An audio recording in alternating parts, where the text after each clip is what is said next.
Bismillahirrahmanirrahim. Assalamualaikum warahmatullahi taala wabarakatuh. Dan juga selamat malam. Alhamdulillahirabbil alamin wassalatu wassalamu ala asyrafil anbiya'i wal mursalin Sayyidina Muhammadin wa ala alihi wa sahbihi ajma'in. Allahumma salli ala Sayyidina Muhammad. Apa khabar semua?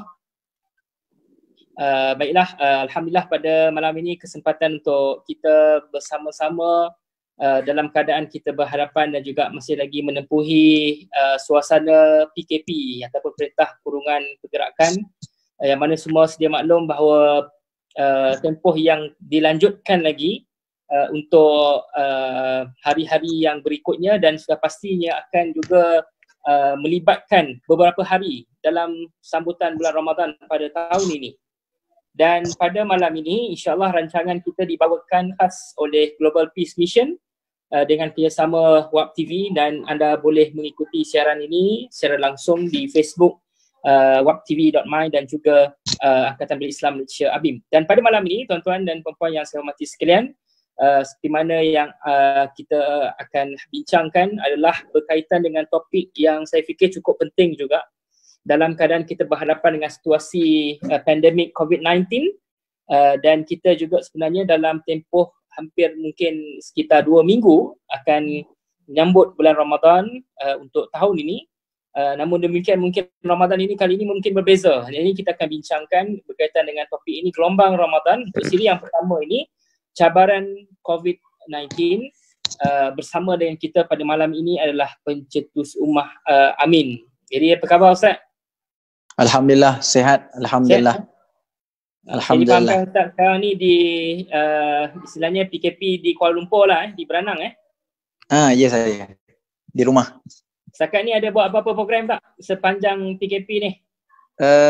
Tak ada lagi, cuma sekarang ni saya tengah giat untuk sama-sama lah membantu para ustaz, para ustazah kita yang terputus pendapatan. So itulah yang boleh kita buat.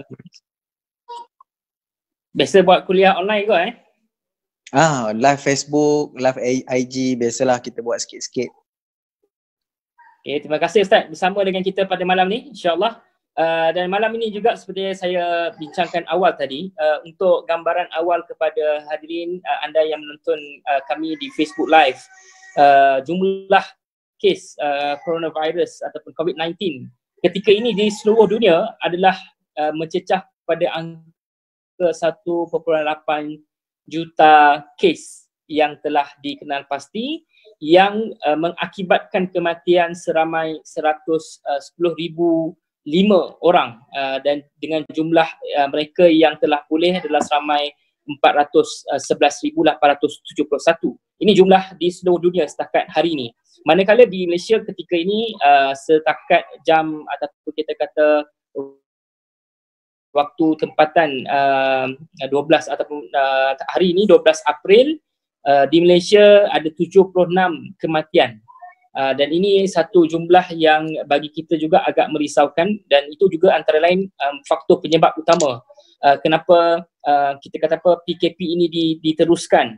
Namun demikian dalam tempoh itu suka juga saya sebutkan, saya perkenalkan juga bagi anda yang mungkin tak kenal, saya adalah Ketua Pegawai Eksekutif di Global Peace Mission sekarang ni, dan juga merangkap naib Presiden ABIM. Dan dalam tempoh beberapa hampir sebulan ini dalam tempoh PKP, memang sekarang ni apa yang kami sedang gerakkan adalah untuk kita anjurkan kempen Aid for the Needy, dan juga kempen seorang sekampit beras menuju kepada Ramadan ini. Dan dalam tempoh itu kita memang menyantuni mereka yang memerlukan. Kalau mungkin pihak kita kata apa penerbit kalau mungkin boleh masukkan sikit gambar-gambar apa yang kita telah lakukan dalam tempoh yang kita gerakkan sekarang ni adalah untuk kita menyantuni mereka yang tidak mempunyai suatu bentuk kita kata apa pendapatan akibat terkesan daripada COVID-19 ini, seperti mana yang Ustaz sebutkan juga tadi, bantuan-bantuan juga kepada asatizah dan lain-lain. Jadi ini juga yang kami lakukan untuk menyantuni dalam kalangan refugees, pelarian muhajirin dalam negara kita, dan pada masa sama kita pergi ke komuniti orang asli, dan juga kita pergi kepada komuniti miskin bandar di sekitar Lembah Kelang. Ini yang kita sedang gerakkan sekarang ni Ustaz, Dan dalam tempoh itu kita menggerakkan kempen untuk kita mewawarkan apa aktiviti dan apa sebenarnya sambutan Ramadan yang kita boleh sama-sama ambil iktibar daripada tempoh itu. Dan mungkin dalam tempoh beberapa hari sebelum kita pergi kepada Ramadan ini, ambil semangat, maksudnya PKP itu antara lain sebagai satu elemen muhasabah bagi kita sebenarnya. Setengah-setengah orang mungkin boleh jadikan bulan Sya'ban ini sebagai persiapan untuk menuju Ramadan. So mungkin saya tanyakan pada Ustaz dari segi bagaimana sebenarnya dari segi persediaan yang kita boleh manfaatkan sepanjang PKP ini untuk kita menuju kepada Ramadan pada tahun ini. Silakan. Baik, bismillah, alhamdulillah, wassalatu wassalamu ala rasulillah. Terima kasih kepada GPM, terima kasih kepada saudara Ahmad Fahmi dan seluruh kru yang sama-sama bertukus lumus untuk mewujudkan perbincangan live kita di Facebook malam ini. Jadi pertama sekali saya nak minta kepada semua yang menonton untuk tambahkan jariah dan amalan kita untuk share sebanyak mungkin perbincangan dan juga live kita pada malam ini. Kenapa? Mungkin ada manfaat daripada apa yang kita bincangkan, mutiara-mutiara yang cukup indah pastinya akan meresap ke dalam jiwa-jiwa mereka yang menonton. Jadi insya-Allah sama-sama kita buat amalan, kita klik saja butang share, insya-Allah di situ sudah besar sahamnya. Dan bila kita cakap saudara Ahmad Fahmi, bila kita cakap tentang persediaan nak melangkah masuk Ramadan, sudah tentu pada waktu ni dah lain lah situasi, senario, keadaan dia ataupun kita kata momen tu dah berbeza. Kalau sebelum ni, sebelum nak masuk Ramadan, sekarang ni mungkin pasar raya dah mula sedang nak cek lagu-lagu raya sebab nak standby satu Ramadan nak pasar raya dah kat pasar raya, dekat pasar-pasar malam. Jadi itu kemeriahan-kemeriahan yang sebenarnya kalau siapa yang dah hidup 30 tahun, mungkin 30 tahun dah merasai nikmat meraihkan Ramadan seperti itu. Siapa hidup 40 tahun, 40 tahun lah dia dapat rasa nikmat puasa yang cukup menghiburkan hati. Tapi dalam masa yang sama, Allah Ta'ala bagi kita tempoh PKP ini bukan sekadar tempoh untuk duduk di rumah berehat. Tetapi duduk di rumah ni kita boleh kategorikan sebagai proses uzlah.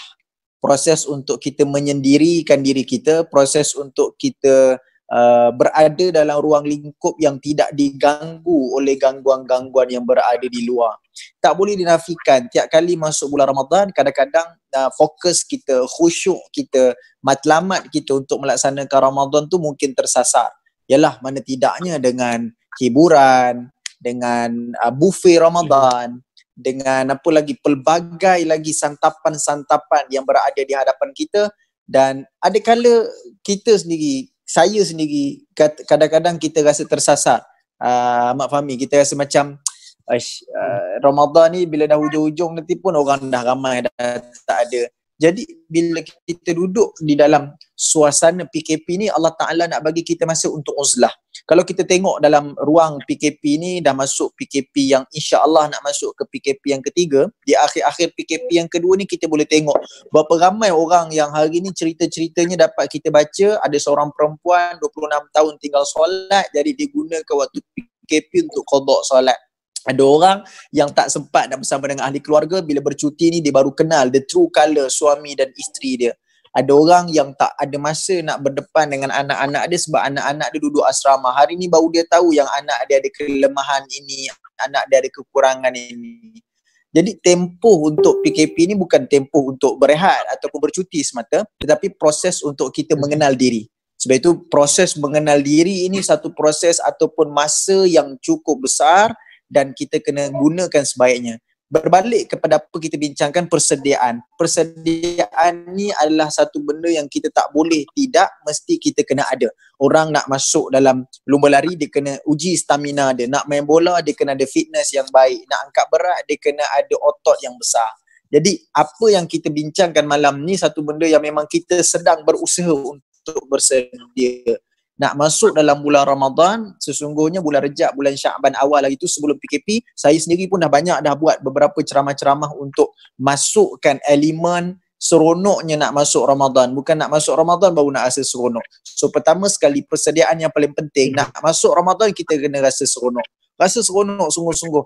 Sebab orang beriman dia akan rasa seronok bila nak melakukan ibadah.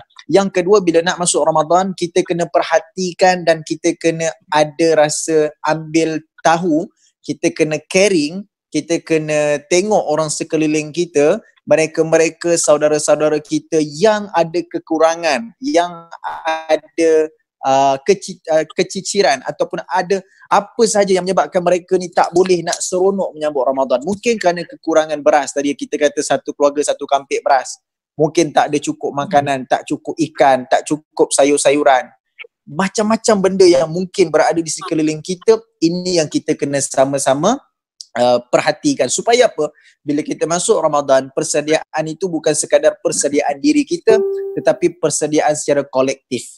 Kita buat secara jamaah, kita buat dengan umat manusia yang di sekeliling kita. Jadi ini persediaan yang penting supaya kita rasa ibadat ini bukan kita saja seronok, bahkan seluruh di sekeliling kita juga menjadi seronok. Dan selalunya kita bercakap tentang ibadat, kita mengajak orang kepada kebaikan, kita mengajak orang kepada benda-benda yang makruf.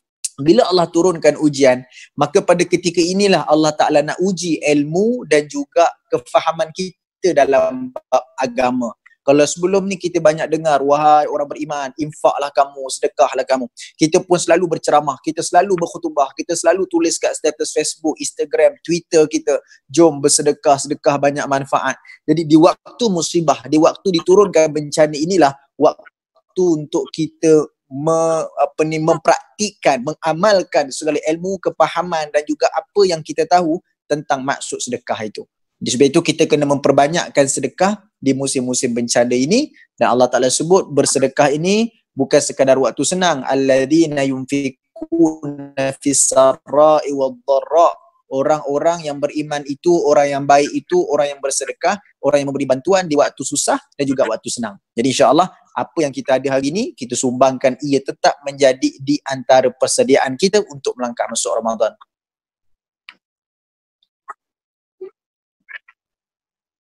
Wah, cantik tu Ustaz. Banyak apa yang kita boleh dapat sebenarnya. Dia ada blessing in disguise lah. Maksudnya dalam keadaan mungkin setengah pandangan individu terhadap COVID-19 ini, visinya mungkin berbeza kepada individu-individu yang merasai dan mengalaminya sekarang ni. Kita boleh bahagikan mungkin kepada mereka yang dikategorikan sebagai orang yang sakit lah, ataupun mungkin orang yang mendengar ni sekarang ni dalam proses kuarantin, yang sekarang ni mungkin telah melalui fasa kita kata apa 14 hari menunggu sehingga dikatakan bebas ataupun tidak ada lagi tanda-tanda simptom-simptom terlibat dalam ni. Tetapi pada masa sama kita nak melihat sisi positif terhadap sesuatu benda tu, mungkin suatu benda yang kita perlu ingat-ingatkan. Kadang-kadang kita lihat tu orang akan tanya, kenapa aku yang kena, kenapa tidak orang lain? Jadi kita kena tanya juga diri kita, mungkin ini sebagai satu ujian, sebagai satu yang kita sebutkan sebagai kafarah, penghapus dosa kita, ataupun kita kata ini antara peluang yang Allah berikan untuk tujuan kita memanjatkan doa. Sebab orang-orang yang sakit ni doanya adalah doa yang dimakbulkan. Jadi bagaimana kita nak melihat sisi, orang melihat itu sebagai satu yang negatif, tapi kita nak melihat juga sebenarnya apa yang terjadi ni, kita ambil daripada sisi yang positif. Kena banyakkan bersangka baik dengan Tuhan, bersangka baik juga dengan apa yang berlaku. Walaupun hakikat kekangan itu kita tidak nafikan. Saya ambil contoh, bila mana kita sendiri pergi menyantuni, serah barang, serah bantuan. Saya beberapa kali juga bila tanyakan kepada mereka-mereka yang terkesan ni, bila tanyakan apa pekerjaan, ya, dia tunjuk kita dia punya lori ataupun dia punya motor roda tu yang mana memang dia ambil besi buruk je contohnya. Ada yang memang kerja di kilang sebab sekarang ni bila operasi tutup tak boleh kerja. Ada yang dibuang kerja, ada yang memang tidak punya apa-apa. Jadi ini antara lain yang kita tak boleh nafikan. Apatah lagi kalau yang duduk di rumah, Ustaz, kita bayangkan bagaimana rumah yang sangat kecil, kita punya saiz rumah tu, adik-beradik yang ramai. So bagaimana Ustaz melihat perkara ni? Mungkin ada komen. Sebab itu PKP ni tak semua sama bagi setiap orang. Ada orang dia waktu betul. PKP ni kadang dia duduk kat rumah, ambil gambar, ambil video dalam keadaan rumahnya yang selesa. Makan pun satu hari mungkin 3-4 kali, itu belum makanan yang diorder melalui online, delivery dan sebagainya. kadang-kadang berkira dekat rumah ni kadang macam-macam benda yang seronok. Ada setengah orang, tapi kadang-kadang kita tengok kawan-kawan kita yang duduk di rumah PPR, kadang dalam satu rumah ada 6 orang, bilik ada 2. Budak-budak ni duduk melepak kat bawah, kat depan, kena tangkap dengan polis. Bila polis tanya, tak selesa duduk kat rumah. Kadang-kadang bagi kita yang logik akal ni, kita rasa takkan tak selesa duduk kat rumah sebab kita ada rumah besar. Tapi kalau kita bayangkan kita masuk dekat rumah dia sebesar bilik tidur kita. Jadi kita fikirkan pada ketika itu memang betul lah. Susah nak pastikan dorang boleh duduk dalam rumah dalam tempoh sebulan. PKP ni sangat besar. Sudahlah diuji dengan makan tak cukup, minum tak cukup, duit tak cukup. Mungkin bergaduh antara ahli keluarga dalam rumah pula sempit.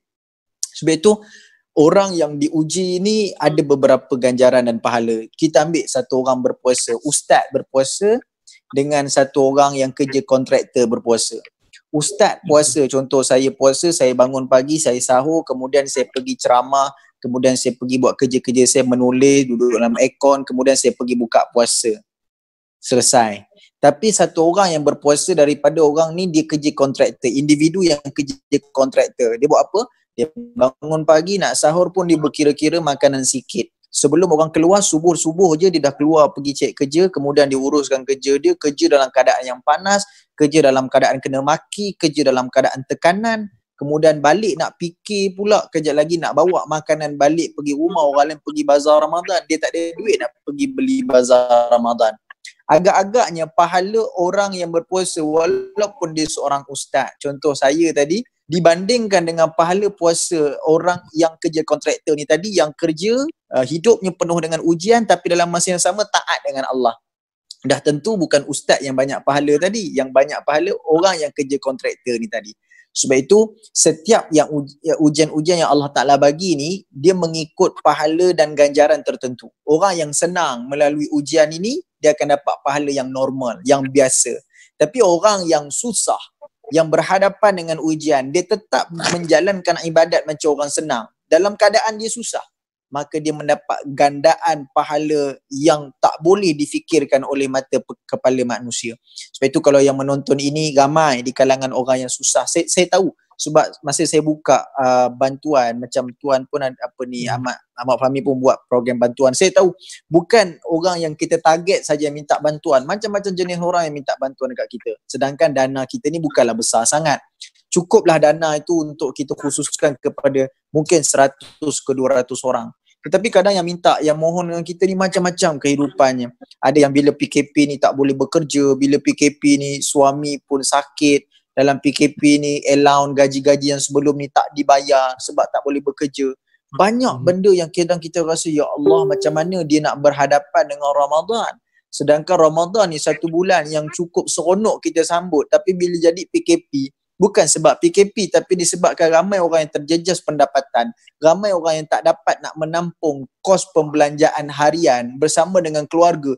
Kita rasa, ya Allah, susahnya hidup dia.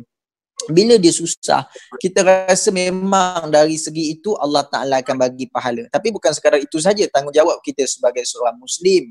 Hablum minallah wa hablum minan nas. Hubungan kita dengan manusia macam mana?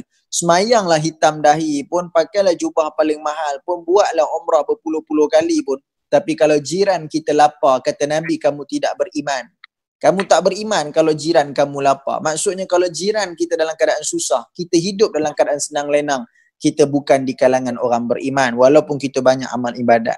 Sebab itu dalam situasi yang ada hari ini, kita kena peka dengan keadaan sekeliling.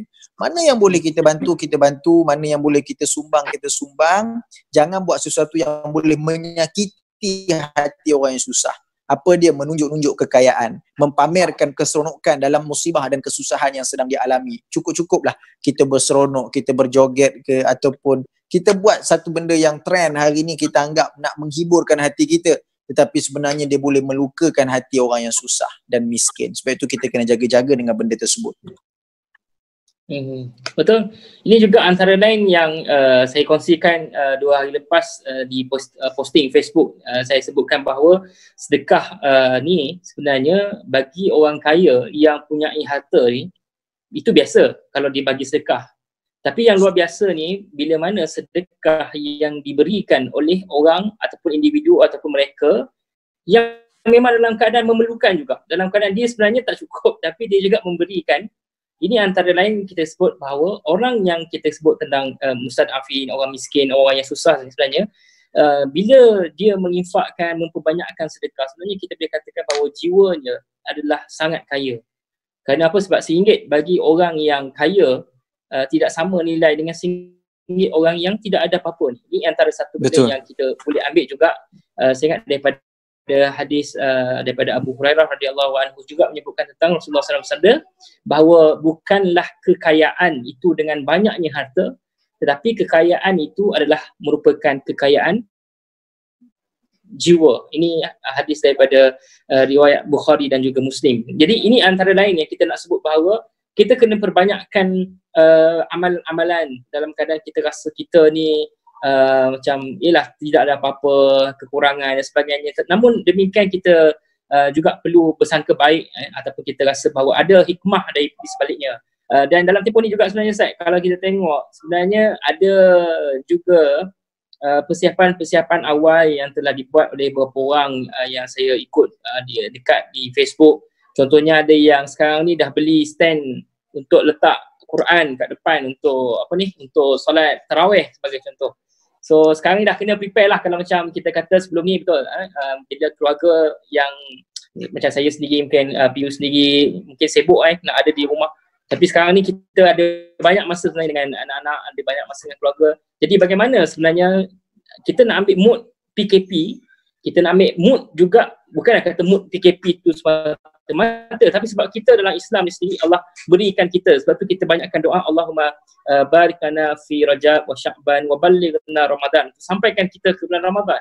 Tapi hikmah PKP ni ada dalam bulan Sya'ban contohnya. Mungkin esok kita kena giatkan ataupun kita kena perbanyakkan amalan-amalan sunat, contohnya macam puasa contohnya, ataupun kita boleh bangun malam sebab mungkin waktu kita tak banyak sangat, penat. Jadi bagaimana kita nak createkan satu budaya, ni satu budaya ni satu istilah yang sebenarnya kalau hanya dilakukan oleh seseorang dalam keluarga itu hanya kita kata habit ataupun kita kata itu mungkin sekadar perlakuan individu. Tapi kalau budaya ni dia dibuat secara beramai-ramai, lebih daripada seorang. Sebab tu trend yang kita digunakan sekarang ni #KitaJagaKita. Itu satu trend yang besar sebenarnya, atau kita kata hashtag ataupun kata-kata yang besar. Kita boleh tukarkan kepada jiran jaga jiran, contohnya. Adik-beradik jaga adik-beradik. Contoh benda-benda macam tu kan, kita nak createkan tu sebagai satu budaya. So macam mana kita nak create satu budaya ni? Budaya yang baik dalam keadaan mungkin sebelum ni tak ada budaya tu. Tapi bila kita dah buat macam ni, ada sesuatu yang kita rasa benda ni kalau prolong untuk masa akan datang, saya rasa bagus ni. Contohnya social distancing. Kita kata penjarakan sosial. Walaupun nampak macam renyah, tapi maksudnya ada benda-benda yang kita rasa macam sekarang ni orang dah banyakkan menumpukan tentang kebersihan. Kalau sebelum mungkin orang ambil benda tu jadi biasa kan. Sekarang ni orang dah ambil benda tu sebagai satu perkara yang penting. Dia sangat banyak benda-benda lain yang dulu tak buat, sekarang buat, tapi benda tu kita nak kekalkan. Mungkin ada komen Ustaz untuk kita createkan budaya positif ni. Betul, budaya ni penting. Dia environment ataupun kita sebut dalam bahasa kita bi'ah solehah. Kita nak wujudkan bi'ah solehah ataupun budaya dalam rumah. Sebab itu contohlah kita ada ahli keluarga yang tak semayang lagi, dah masuk musim bencana ni pun tak semayang lagi. Hari pertama kita tegur, semayang lah abang, semayang lah cu, semayang lah angah. Dia tak nak dengar juga kan. Sidang penonton boleh tolong sama-sama ikut pesanan saya ni. Kali kedua pasang apa ayat-ayat ataupun tulis ayat-ayat yang berkaitan dengan orang yang tak semayang. Dia tak ada juga rasa bersalah, tetap juga tak semayang. Padahal musim musibah ni patut musim untuk bertaubat, dia tetap tak semayang. Hari ketiga dia tak semayang, kita semayangkan dia insya-Allah. Kan bagi dia rasa gerun sikit. Bila dia rasa gerun sikit, insya-Allah lah taubat tu datang laju sikit. Jadi suasana budaya ni bagus. Sebab tu kita dekat rumah ni kan, kita bukan payah, kita pasang ayat Quran. Sebab tu hari ni saya tengok budaya kawan-kawan, selebriti, artis, ada je invitation untuk buat program mengaji, program-program Al-Quran. Diorang berminat. Bukan sebab apa yang mereka buat sebelum ni salah. Tetapi mereka hati ni lebih cenderung untuk kepada pengisian kerohanian. Macam tu juga dekat rumah kita, kita pasang ayat Quran, kita pasang ceramah-ceramah. Waktu solat, kita tutup TV, kita solat jemaah sama-sama. Kita amalkan 3-4 hari pada ni. Dan lama-lama insya-Allah dia jadi rutin, dan kalau kita tak buat ni satu hari, kita akan rasa kosong dekat rumah kita. Dan contohlah tadi sebut pasal jiran. Sebelum ni kita kalau beli makan dekat bazar Ramadan, kita beli banyak-banyak, kita makan kat rumah kita. Itu pun kalau habis, kalau tak kita letak bagi kat satu mulut lagi, nama mulut tu tong sampah. Kan membazir lah. Jadi sebab itu hari ni kita balik pada budaya orang dulu-dulu. Orang dulu-dulu dia tak ada bazar Ramadan. Tapi dia tahu dulu kalau kita nak makan kuih ketayap, nak makan kuih seri muka, nak makan kuih apa lagi, gula Melaka. Jadi jiran-jiran ni satu rumah ni dia buat gula Melaka, dia buat kuih ketayap, dia buat seri muka, dia buat apa lagi tu, kuih macam-macam lah, kuih bekang apa. Jadi masing-masing daripada rumah ni mereka bertukar-tukar juadah. Bertukar-tukar juadah tu, kita masak benda lain, masak mi rebus, kita bagi ke orang, bagi mi sup. So esok pula kita dapat menu yang lain. Jadi waktu dulu orang tak perlukan bazar Ramadan. Sebab dengan pemberian makanan yang bagi dekat rumah, hadiah orang bagi kat rumah makanan yang pelbagai juadah ni pun daripada jiran-jiran, itu pun tak cukup nak habis. Itu pun ada pelbagai jenis makanan.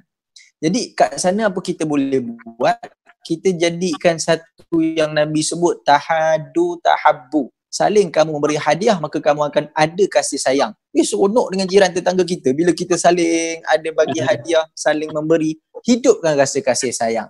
Mungkin sebelum ni ada masalah sikit, masalah taik kucing ke, masalah kereta basuh sikit sabun termasuk meloncat masuk ke jiran sebelah, tanam pokok tu daun kering masuk rumah jiran sebelah.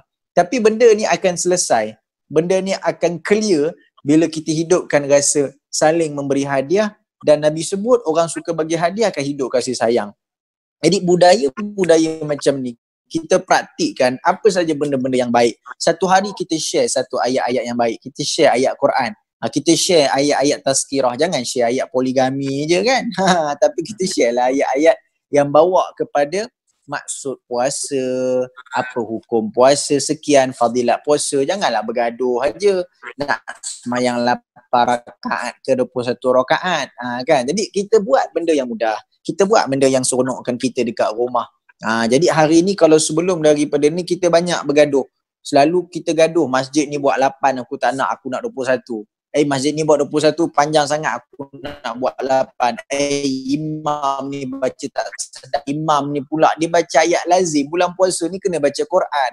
Jadi pada waktu tu hari ni kita dah tak ada banyak komplain dah. Kita buat sembahyang tarawih kat rumah ikut cara kita. Tapi kena pastikanlah 8 rakaat, janganlah buat 4 rakaat. Kan, jadi nak kata budaya-budaya macam ni kita create sendiri. Kita buat jadual kita sendiri. Kita susun pendidikan anak-anak kita kat rumah kan. Jadi ini benda-benda yang insya-Allah kalau budaya bi'ah salihah ini kita mulakan daripada rumah. Sebenarnya Allah Taala nak didik kita supaya kita bina nukleus yang terbaik. Nukleus ni dia dalam sel. Jadi nukleus kita yang paling asal ni rumah kita. Rumah kita ni dia point daripada segala benda. Kalau rumah kita baik, dalam keluarga kita baik, masyarakat dekat luar akan baik. Bila masyarakat kat luar jadi baik, kejiranan akan baik, negeri akan baik, negara akan baik. Jadi tempoh kita duduk dalam rumah ni, kita kenal hati budi isteri kita, anak-anak kita, maka kita hidupkan budaya-budaya yang baik insya-Allah. Pada masa yang sama Ustaz, dalam keadaan kita melihat apa yang terjadi ni kepada kita, keluarga kita, jiran kita, dan pada masa yang sama juga sebagai seorang Muslim pastinya kita melihat bahawa kita ini adalah bersaudara. Bagaimana kita melihat nilai keinsanan ataupun karamah insaniah itu begitu penting juga. Dalam hal ni kita bercakap tentang apa yang berlaku dalam kerangka kita. Tetapi di luar sana juga sebenarnya masih ramai yang menantikan, masih ramai yang mengharapkan, masih ramai juga pastinya kita kata menginginkan sesuatu daripada kita. Saya sendiri secara peribadi pun sebenarnya belum masuk Ramadan ni, rakan-rakan kita daripada luar negara memang bertalu-talu lah, kita kata WhatsApp, message, ada yang video call saya, ada yang call sampai kita pun rasa serba salah nak angkat dalam keadaan pengharapan dia orang tu tinggi pada kita. Dan ini kita merujuk kepada rakan-rakan kita yang di luar sana. Walaupun kita berhadapan dengan situasi PKP, tapi rakan-rakan kita di luar ataupun negara-negara yang memerlukan ini mereka kalau macam kita pernah dengar sebelum ni, kita kata kalau nak Ramadan ni dia boleh tanya soalan, dia kata macam mana status ataupun hukum Ramadan dia ni bila dia ni tak boleh bersahur dan tak boleh nak berbuka. Macam itulah istilahnya. Soalan dia tanya pada ustaz, dia tanya macam mana status puasa saya ni dalam keadaan saya tak ada benda nak sahur dan tak ada benda nak buka. So macam kita ni tadi, kalau ustaz sebut tadi, kalau kita start budaya share-share dengan jiran ni, saya ingat macam kita pergi bazar Ramadan juga tu. So maksudnya memang semua bagi kan. Tapi maksudnya dalam keadaan tu kita juga memikirkan tentang apa yang berlaku kepada negara-negara yang terlibat dengan konflik sekarang ni, peperangan sebagai contoh. Mereka bukan saja kita berhadapan dengan peperangan yang kita tak nampak sekarang ni. Ya, COVID-19 tu kita tak nampak. Kalau kita nampak, saya rasa bukan sekadar stay at home ataupun stay dekat tempat yang lebih kecil lagi. Tapi rakan-rakan kita di luar ni, dia bukan sekadar berhadapan dengan peperangan COVID-19, tetapi juga berhadapan dengan peperangan fikiran atau fizikal ni. Jadi bagaimana Ustaz melihat juga tentang situasi-situasi kepada rakan-rakan kita? Sebab apa? Kami di GPM sekarang ni Ustaz, untuk makluman PU dan juga mereka yang menonton rancangan kita ni, kita akan buat secara berkala sesi perbincangan ini, sebab kita juga dalam keadaan nak menyambut Ramadan, kita juga ingin memberikan suatu gambaran dan juga satu pengkisahan kepada anda semua untuk kita bawakan kepada anda bagaimana keadaan mereka yang memerlukan di luar sana, bagaimana mereka, apa yang kita dah buat, apa yang kita akan bantu. Dan kita setiap tahun melancarkan kempen Iftar for the Needy ataupun iftar bagi mereka yang memerlukan, yang mana kita sasarkan bantuan kepada lebih 22 buah negara di seluruh dunia. So memang kita ada projek Malaysia for Syria sekarang ni khusus untuk Syria, tapi untuk Global Peace Mission kita menggerakkan melalui platform-platform ini untuk kita reach out ke negara-negara yang memerlukan di luar ni. Jadi mungkin untuk kalau Ustaz boleh ulas sikit macam mana kita melihat situasi apa yang terjadi pada kita, tapi pada masa sama kita jangan lupa juga rakan-rakan kita di luar sana tu. Silakan. Betul lah, Nabi pun sebut dalam hadis yang semua daripada kita hafal daripada kecil. Innamal mu'minin wal mu'minat kal bunyan yashuddu ba'duhum ba'dha. Nabi sebut sesungguhnya orang beriman di kalangan lelaki dan orang beriman di kalangan perempuan ini umpama binaan yang tinggi, bangunan yang cukup gah. Mereka memerlukan antara satu sama lain. Bermaksud kita bersama di kalangan saudara se-Islam kita, tidak mengenal wajah, tidak mengenal rupa, tidak mengenal warna kulit, tidak mengenal mazhab. Selagi mana mereka ini disebut sebagai al-mu'minun, kita ada nilai ukhuwah yang tinggi. Fa aslihu baina akhawaikum, kata Quran, maka kita kena bersama memperbaikkan, menambah baikkan, memulihkan hubungan persaudaraan kita. Bagaimana nak memulihkan hubungan persaudaraan kita? Dengan memikirkan tentang masalah-masalah umat ataupun masalah saudara kita. Nabi sebut juga laisa minna, bukan di kalangan kami mereka yang tidak mempedulikan urusan manusia ataupun urusan muslim saudara se-Islam mereka. Maka sebab itu kita pada hari ini memikirkan tentang bagaimana keseronokan ataupun kesusahan yang kita hadapi sebenarnya ada orang lagi yang lebih susah. Itu bagaimana Quran dia mengajarkan Nabi SAW dengan banyak cerita para Nabi. Apa sebab Allah Ta'ala ajarkan kepada Nabi cerita para Nabi? Adakah sekadar untuk Nabi tahu tentang sirah-sirah? Dan kenapa ada nama-nama 6 orang Nabi dalam Al-Quran? Dah tentu Allah Ta'ala nak ajarkan kepada kita umat Muhammad, kepada umat Islam akhir zaman, bahawa Allah Ta'ala nak bagi tahu kat Nabi, kalau Nabi susah, umat-umat terdahulu, Nabi-Nabi terdahulu, Rasul-Rasul terdahulu juga susah dalam memperjuangkan dakwah. Jadi jangan kita fokus kepada kesusahan. Ini tarbiyah Allah kepada Nabi. Jangan kita fokus kepada kesusahan, tapi belajar daripada kehidupan orang susah dan ajarkan diri kita bagaimana untuk membantu mengeluarkan orang yang susah itu daripada kesusahan yang dihadapi.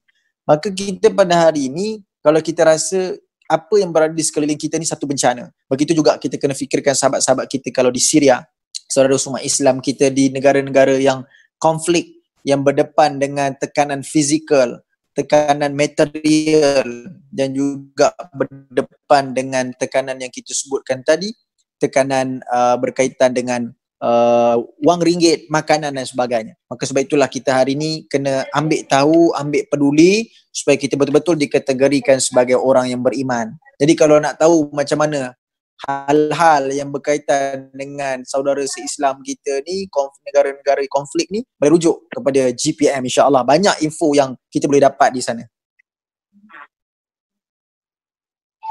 InsyaAllah kita satu hari nanti mungkin boleh ajaklah PU Amin untuk sama-sama dengan kita lah, dengan GPM, untuk kita ikut hantar dan juga ikut sama merasai dan kita melihat sendiri bagaimana keadaan ya, bila kita pergi dan menyantuni sendiri mereka ini.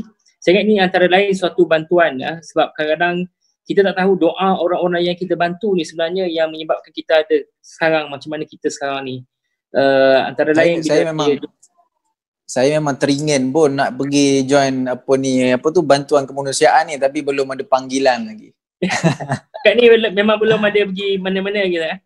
Belum lagi. Ada yang mengajak, tapi yalah sebelum ni kita agak padat jadual sikit, tapi memang teringin sangat nak pergi. Kalau ada rezeki insya-Allah. Ya, saya baru-baru ni kita ikut yang terakhir misi yang kami sertai awal tahun ini, sebelum pandemik ini, walaupun pandemik ini bermula di Disember 2019. Namun demikian dalam keadaan itu sebenarnya kita juga telah beberapa kali hadir dan menyertai misi bantuan untuk misi musim sejuk baru-baru ni. Jadi bila saya sendiri ikut bersama dengan tim baru-baru ni ke Turki dan Syria untuk menyantuni muhajirin Syria yang berada di Turki dan juga masuk ke dalam Syria, dan bersama-sama dengan etnik Uyghur yang berada di sekitar Turki. Jadi ini antara lain bila kita pergi menyantuni, kita sendiri buat serahan, suatu gambaran dan realiti yang sebenarnya menyebabkan kita mungkin rasa bersyukur, satu bertuah rasa bahawa kita datang dan kita berada dalam negara yang realitinya masih lagi aman jika dibandingkan dengan nikmat-nikmat yang banyak telah ditarik oleh Allah SWT kepada mereka ini. Ini satu gambaran, satu peringatan sebenarnya yang dimaklumkan oleh rakan-rakan kita di sana bahawa kita kena jaga di mana apa yang kita ada sekarang ni, supaya bila mana kita hilang sesuatu yang sebelum ni nikmat yang Allah bagi, waktu tu sudah sia-sia. Jadi ini pesanan-pesanan yang mana rakan-rakan kita di sana lah selalu sampaikan kepada kita untuk kita ulang sebut kepada kawan-kawan yang ada di Malaysia juga, supaya kita jaga tadi soal jiran tu satu benda yang kita kata nak jaga perpaduan, kita nak jaga keharmonian antara satu sama lain. Walaupun jiran kita ni mereka yang beragama Islam ataupun yang tidak, itu sama-sama kita santuni. Baik, kita ada masa sikit. Saya mungkin tadi bagi ruang juga kalau ada soalan daripada rakan-rakan kita yang mengikuti diskusi kita di Facebook online ni. Jadi ada satu soalan mungkin kalau saya nak tanya daripada saudara Lutfi Yunus. Dia tanya kepada KPU untuk jawab, penting tak mencari punca kenapa boleh berlakunya COVID-19 ni? Nak cari punca kenapa COVID-19 ni berlaku? Atau ini hanya akan membuka ruang salah faham sesama manusia? Jadi ini mungkin saya nak tambah sikit nota kaki di sini. Dalam keadaan kita mungkin salah menyalahi itu berlaku, malah ada poster-poster yang disebarkan melalui social media juga, antara lain menyebabkan kata ini puncanya, ini daripada ni lah, negara ni lah, sekian-sekian. Jadi kita pun tidak mahu itu terjadi. Punca salah menyalahkan akhirnya menyebabkan kita nak perang, nak selesaikan isu ni, tapi isu lain pula yang naik. Mungkin kalau PU boleh komen. Yang pertamanya, tak salah untuk kita mencari punca kepada penyakit ni. Memang itu adalah satu perkara yang wajib untuk kita cari. Tetapi bukan kita lah yang perlu mencari. Yang mencari, yang menganalisis, yang membuat keputusan, yang membuatkan tindakan adalah pihak yang terbabit. Contohnya pihak perubatan, pihak pakar-pakar yang memang duduk dalam bidangnya tersendiri, sebab mereka matang untuk melihat punca dan cara penyelesaian dan bagaimana nak mengolah dan juga menyelesaikan. Bagi orang awam tak sesuai untuk kita mencari punca ni. Sebab kalau kita mencari punca sekadar mengisi masa untuk kita membawang, memfitnah, mewujudkan salah faham dan juga mewujudkan sengketa antara manusia. Ini tak satu yang kita rasa perkara yang wajar untuk kita buat. Tetapi kalau ada di kalangan orang awam yang mungkin ada mata pandangan yang halus, yang boleh dikongsikan dengan pihak-pihak perubatan, pihak-pihak yang berkaitan, pihak berkuasa, mungkin dia tahu spekulasi itu, spekulasi ini. Jadi jangan bincang secara umum yang mana orang boleh bawa kepada perkara yang tidak diingini, boleh bawa kepada pergaduhan, boleh bawa kepada tohmah dan juga namimah. Jadi apa yang kita boleh buat, bawa apa saja pandangan kita, apa saja idea-idea kita tadi ni kepada pihak yang terbabit, pihak berkuasa, agar mereka selesaikan dengan cara yang sewajarnya, insya-Allah. Maksudnya kita serahkan kepada ahli lah, maksudnya mereka yang benar-benar kita kata ialah ada authority dalam soal itu untuk tujuan ya sekarang ini pun dalam proses sebenarnya untuk kita mencari punca asbab dan juga mungkin ada alternatif kepada penawar terhadap pandemik COVID-19 ini. Kita doakan yang terbaik juga untuk bukan saja untuk negara kita tetapi untuk keseluruhan di dunia ni juga antara lain. Jadi Ustaz, kalau kita ada lagi lebih kurang 10 minit, nanti kita minta PU untuk akhiri perbincangan kita nanti dengan doa. Namun demikian sesuai dengan perbincangan berkaitan dengan gelombang Ramadan ini, dalam keadaan apa yang kita jangkakan untuk tempoh yang mendatang ini suatu cabaran bagi kita untuk berhadapan dengan situasi yang mungkin agak berbeza. Saya ambil contoh bagi kebiasaan rakyat Malaysia ni, satu Ramadan tu macam satu Syawal juga sebenarnya, yang jenis balik beraya, balik untuk kita kata apa, untuk bersama-sama dengan keluarga, untuk kita kata satu Ramadan menyambut bersama keluarga. Dalam keadaan sekarang ni saya nampak juga dalam keadaan kekangan itu menyebabkan terputusnya silaturahim tadi. Tapi namun demikian kita ramsikan juga mungkin peranan teknologi ini mendekatkan kita, tapi orang kata tak sama. Walaupun jauh di mata, dekat di hati, tapi kita nak kata bahawa kita tidak mahu juga nanti menyebabkan rantaian yang kita nak penjarakkan sosial tu bukan menyebabkan kita ni menjarakkan semuanya. Jadi macam mana kita nak kita kuatkan hubungan silaturahim antara kita satu sama lain, walaupun tidak lagi berjamaah di masjid, di surau, tapi kita nak momen-momen itu juga dikuatkan dengan cara yang bagaimana? Mungkin Ustaz boleh komen. Dia sebab itu kita orang Islam ni, Nabi ajar supaya kita saling memperkuatkan hubungan hati kita, saling mengingati antara satu sama lain, sama merindui, sama mencintai, mewujudkan rasa teringat kepada saudara se-Islam kita dan juga kepada saudara mara kita. Apa yang pernah kita lalui sebelum ni, insya-Allah Allah Ta'ala akan bagi peluang untuk kita lalui dalam keadaan yang sama pada suatu hari nanti. Cuma dengan teknologi yang sedia ada, kita ada Zoom, kita ada Skype, kita ada IG Live, Facebook Live. Hari ni kita boleh wujudkan dalam grup Zoom ni, mungkin buat buka puasa ramai-ramai dengan Zoom. Dan saya percaya untuk iklan raya tahun buka puasa ramai-ramai dengan Zoom buka puasa ramai dengan Zoom. Saya rasa iklan raya tahun ni pun yang dibuat oleh syarikat-syarikat besar yang memang kalau buat iklan raya memang seronok kita tengok. Saya rasa iklan raya pun juga akan menggunakan Zoom ataupun menggunakan Skype sebagai salah satu bahan untuk material iklan dia. Apapun sebenarnya teknologi yang ada hari ni masih lagi mendekat dan menjarakkan kita. Selagi mana kita hidup atas muka bumi ni, ada 1001 jalan. Walaupun satu pintu tertutup, ada 1001 pintu dan jalan lagi terbuka untuk kita saling berukhuwah, untuk kita saling merapatkan. Saya percaya mungkin ada mak ayah kat kampung yang menantikan anak-anak untuk berbuka puasa sama-sama. Mungkin ada anak-anak yang duduk dekat kampus tak boleh balik ke kampung. Jadi perasaan ni macam-macam berlaku, sedih, duka cita, rindu yang membuat-buat. Maka apa kita boleh buat? Gunakanlah teknologi yang sedia ada hari ini untuk mempertautkan hubungan kita di antara orang yang kita cinta. Walaupun kita kata jauh tetapi dekat. Jauh dari segi mata pandangan kita, jauh dari segi fizikal kita, tetapi hati kita ni saling dekat, saling rapat, saling bercambah kasih sayang, insya-Allah. Jadi kita jangan risau, nak buka puasa boleh buka puasa dengan Zoom, buka puasa dengan sahur dengan Zoom, semua boleh dengan Zoom. Zoom je lah sampai ke bila-bila pun, insya-Allah. Tak ada isu security breach Wallahualam, Okey, itu kena tanya CEO Zoom lah.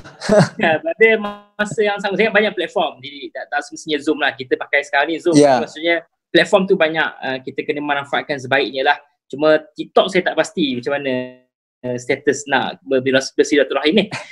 Soalan lagi untuk apa Piu Amin, salah ke kita bersedih dengan apa yang sedang berlaku ni? Adakah kita dikira menyalahi takdir? Bersedih dengan musibah dan ujian ni bukanlah satu benda yang salah. Hatta kalau berlaku kematian pun Nabi menangis dengan kematian tersebut. Jadi ujian, musibah, dia tetap berlaku. Dan kita selalu baca doa yang Nabi sebut, ya Allah Tuhan aku, berilah ganjaran kepada musibah yang aku dapat ni, wa khluf li khairan minha, dan bagi aku satu ganti yang cukup hebat. Jadi walaupun kita sedih, walaupun kita rasa duka cita, itu bukan bermaksud kita menyalahi takdir. Kita sedang menghadapi ataupun mengalami perasaan sebagai seorang manusia.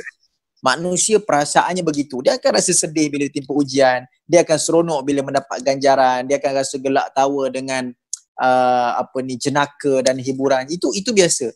Jadi sebab itu bila kita bersedih, jangan sampai kesedihan itu bawa kepada keburukan, kepada benda negatif, depression, ketakutan yang melampau sehingga kita boleh merosakkan diri kita, merosakkan akidah kita. Jadi sedih, orang kata sedih, bahasa muda kita man-man lah kalau nak sedih pun kan. InsyaAllah move on, kita kena bergerak ke hadapan, usaha sungguh-sungguh, dan apa saja tindakan kita yang mengikuti perintah ulul amri, mengikut perintah pakar-pakar kita, itu adalah satu bentuk kita tidak menyalahi takdir. Kita betul-betul nak melawan dengan COVID, insyaAllah. Dan pada masa yang sama juga ada soalan berkaitan dengan pandangan minta saya untuk komen bila tengok banyak NGO yang bantu usaha untuk bantu dalam COVID-19 ni.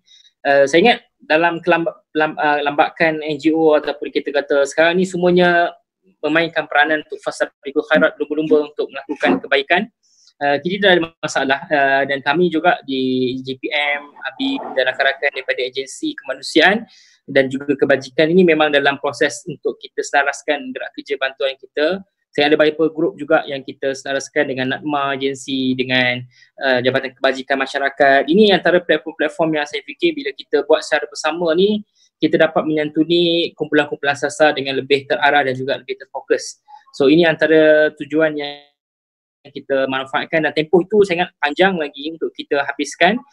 Tidak seperti mana kebiasaan ataupun dalam beberapa musibah-musibah yang berlaku kebelakangan ini ataupun sebelum ini di Malaysia sendiri, kita boleh ibaratkan bahawa situasi ini adalah ibarat maraton. Maksudnya dia kalau lari 100 meter pecut, habis setakat tu maka dapat medal, dapat pingat. Tapi sekarang ni bila dia ada continuity, berpanjangan, jadi itu juga cabaran bagi kita petugas kebajikan dan kemanusiaan juga, dalam keadaan kita dilimitkan pergerakan itu sendiri, dalam keadaan kita nak mengangkut dan menguruskan bantuan beribu-ribu kilogram beratnya jumlah itu. Saya ingat ini antara cabaran kita sendirilah dalam keadaan kita nak menguruskan dan kita nak memastikan segala amanah bantuan orang ramai melalui kami kita serahkan dengan sebaiknya. Jadi itu yang kita buat, dan saya sebut dan ambil kesempatan juga untuk kongsikan bahawa untuk COVID-19 ini, apa yang GPM buat dan juga rakan-rakan agensi kita fokuskan kepada 3 elemen bantuan. Pertama, untuk frontliners, bantuan kepada petugas-petugas kesihatan sama ada dalam bentuk pakaian kelengkapan PPE dan lain-lain, dan juga kita berikan bantuan kepada refugees, muhajirin, Syria dan juga lain-lain etnisiti dan juga komuniti yang ada dalam negara. Dan pada masa sama kita bantu rakyat Malaysia sendiri yang memerlukan bantuan dan juga sumbangan kita untuk tujuan sepanjang tempoh ini. Dan sekali lagi mungkin kita minta supaya kempen kita ini mungkin disebarluaskan. Saya terima kasih juga mungkin PU Amin juga ada kongsikan status Facebook kami untuk kita wawarkan lagi kempen kita. Mungkin lepas ni saya mohonlah kalau dapat lagi untuk kita panjangkan kempen dan juga permohonan-permohonan bantuan yang kita akan serahkan. Dan kita hampir mengakhiri kepada diskusi kita, hampir jam 10 malam. Mungkin kalau ada kesimpulan daripada PU Amin, saya minta untuk simpulkan perbincangan kita. Dan sama-sama nanti kita akhiri dengan bacaan doa pimpinan oleh P. Amin sendiri untuk kebaikan dan juga untuk kita mohon supaya Allah SWT kita kata apa, mengurangkan ataupun meredakan pandemik COVID-19 dan kita kembali kepada sedia ada insya-Allah. Silakan Tio. Baik, sebagai kesimpulan saya suka apa yang disebutkan oleh saudara Mak Fahmi tadi, iaitu berkaitan dengan fastabiqul khairat. Jadi kita berlumba-lumba untuk melakukan apa saja kebaikan dalam apa saja cabang, apa saja kelompok, apa saja bahagian. Yang paling penting kebaikan itu disebarluaskan. Manfaat mestilah kita sampaikan, amanah dan tanggungjawab mesti kita laksanakan dengan sebaiknya. Jadi insya-Allah kalau kita ada semangat untuk berlumba-lumba kepada kebaikan, maka kita juga sedang berlumba-lumba untuk wasari'u ila maghfirah, kepada pengampunan Allah Subhanahu wa taala. Jadi insya-Allah kepada sidang penonton, kawan-kawan yang share, itu satu juga di kalangan perkara yang baik.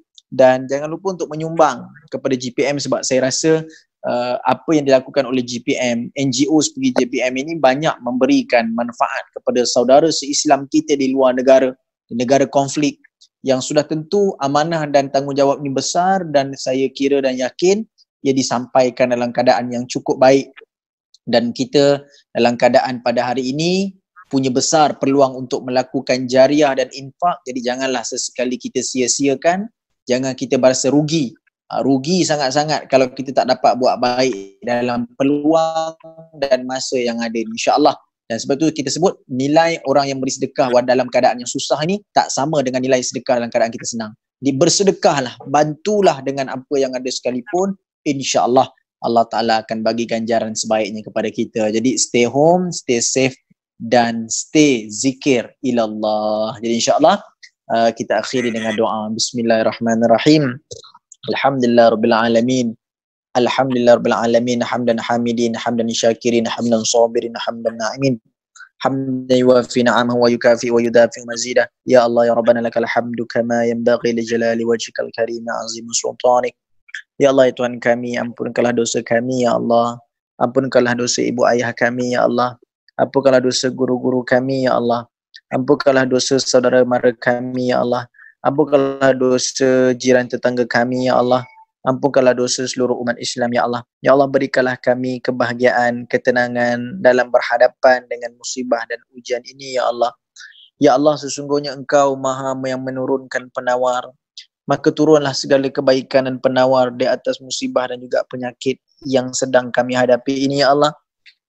Tidak ada satu keburukan kecuali di dalamnya pasti ada kebaikan. Dan sesungguhnya kebaikan yang Engkau turunkan kepada kami itulah yang amat-amat kami harapkan ya Allah. Ya Allah ya Tuhan kami, hari ini dengan kes yang tersangat banyak, dengan jumlah kematian yang sangat banyak, dengan penderitaan yang terlalu banyak, dengan segala macam masalah, ujian dan juga musibah yang dihadapi oleh orang yang juga tidak bersalah, maka bersama-samalah ya Allah kami mohon kepadamu ya Allah, agar Engkau segera untuk meredakan, menghentikan dan mengambil pulang virus ini segera ya Allah. Semoga kami dapat menjalankan tanggungjawab dan kerja kami dalam hidup ini, dalam dunia ini, dalam keadaan yang baik dan seperti biasa ya Allah. Ya Allah, sekiranya apa yang berlaku ini atas kerana dosa-dosa kami ya Allah, sekiranya apa yang berlaku ini atas kerana daripada kesilapan dan kelalaian kami ya Allah, kami bertaubat dan kami mengambil jalan bermuhasabah. Ampunkanlah dosa kami ya Allah, terimalah amal ibadat kami ya Allah, terimalah segala rayuan, rintihan kami, kesedihan dan tangisan kami untuk kembali kepadamu ya Allah. Ya Allah, ambillah kembali virus ini ya Allah. Campakkanlah virus ini jauh-jauh daripada dunia yang kami sedang duduk ini ya Allah.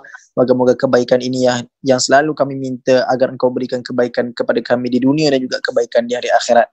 Rabbana atina fid dunya hasanah wa fil akhirati hasanah wa qina adzabannar. Rabbana taqabbal minna du'ana innaka antas samiul alim. Sallallahu alaihi Muhammad wa ala alihi wa sahbihi wasallam. Walhamdulillahirabbil alamin. Taqabbalallahu minna wa minkum. Minna wa minkum taqabbal ya karim. Saya ucapkan terima kasih kepada P. Amin. InsyaAllah mudah-mudahan kita dapat berjumpa lagi selesai daripada PKP ni. Kita jemput datang pejabat kami di Wangsa Majulah insyaAllah untuk akan datang. InsyaAllah, terima kasih. Dengan susulan insyaAllah doakan yang terbaik juga untuk urusan PU Amin untuk tempoh-tempoh yang ke depan ini. Saya ucapkan terima kasih juga kepada para penonton, anda boleh like, boleh tonton lagi rancangan perbincangan ini khusus bagi tujuan kita melakukan satu muhasabah refleksi sebelum kita berhadapan dengan situasi sambutan Ramadan yang mana kita dambakan, kita doakan supaya kita disempatkan, dipanjangkan umur kita untuk kita berhadapan dengan Ramadan ini.